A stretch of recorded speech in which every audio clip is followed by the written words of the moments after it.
about Brewing Co., what you guys have going on this season. Well, yeah, like you mentioned, we were the first ones down here in the Crossroads to open a tap room, and now there's 7 of us, so it's awesome. There have been just tons of breweries that have all kind of come down to this center, all within walking distance, and we're right in the middle of it. But what we like to try to do is keep an emphasis on approachability here. We keep a wide range of beer styles and try to have something for everybody. And so the hope is that by the time you leave, you found something that you like. And even if you're new to craft beer, that this is a place where you can ask any kind of question about beer and hopefully learn a little bit about it too.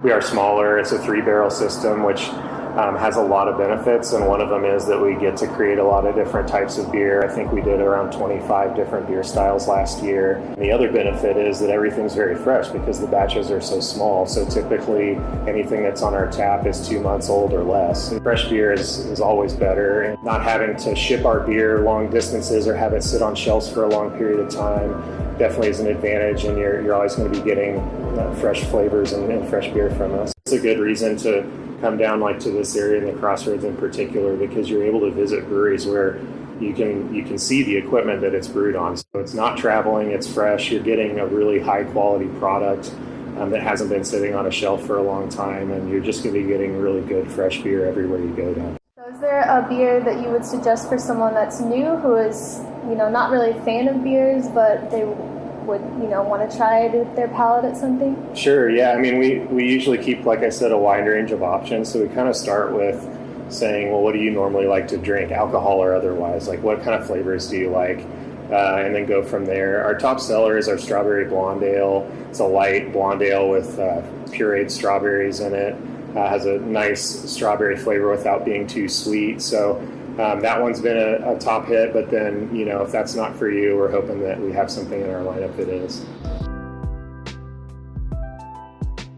I've been in to try a couple, and I tried one that was kind of a campfire-y roasted one. What's the inspiration behind that one, and then how do you get inspiration for the flavors that you put in your beers? Sure, yeah. We have a handful that have been around since we opened. The Campfire Porter is one of those, just a dark, robust porter that we age on oak. So big, bold flavors, great for this time of year, especially as the weather's cooling off. I just had a couple the other night when the rain came in.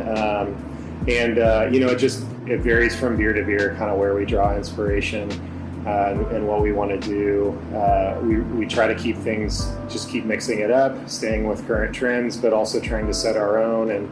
Again, any time that we have an idea for a beer, we try to take it to the next level of, okay, we know what we want to do, but is this going to reach both people that like craft beer and people that have never tried craft beer at all before? So we try to kind of always strike that balance between a wide range of people so that whatever we make, we're maintaining an emphasis on that approachability.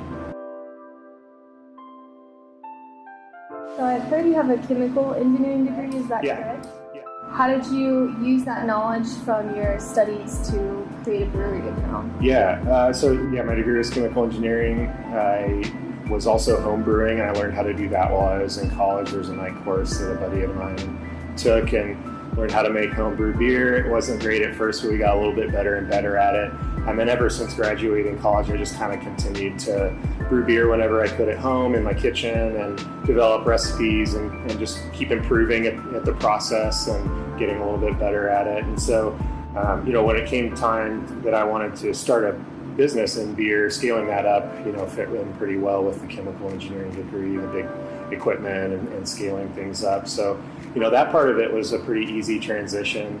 The challenges have laid kind of with all the other parts of the business and learning how to run a business for the first time for me. But so that's been a fun experience, and also just learning to kind of tap into creativity as much as possible. It's not something that engineers are always known for, but kind of having a balance of the science and the art of making beer is something that I've been challenging myself to do, and I challenge our staff with is, let's get creative, but then also think about how can we make this functional and make it work.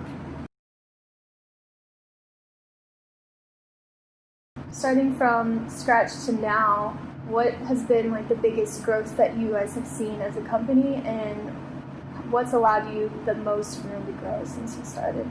For us in this location, we're pretty small, so we're kind of at a point now where we're looking for future growth opportunities, because space-wise we're maxed out, capacity-wise with the brew house we're kind of maxed out.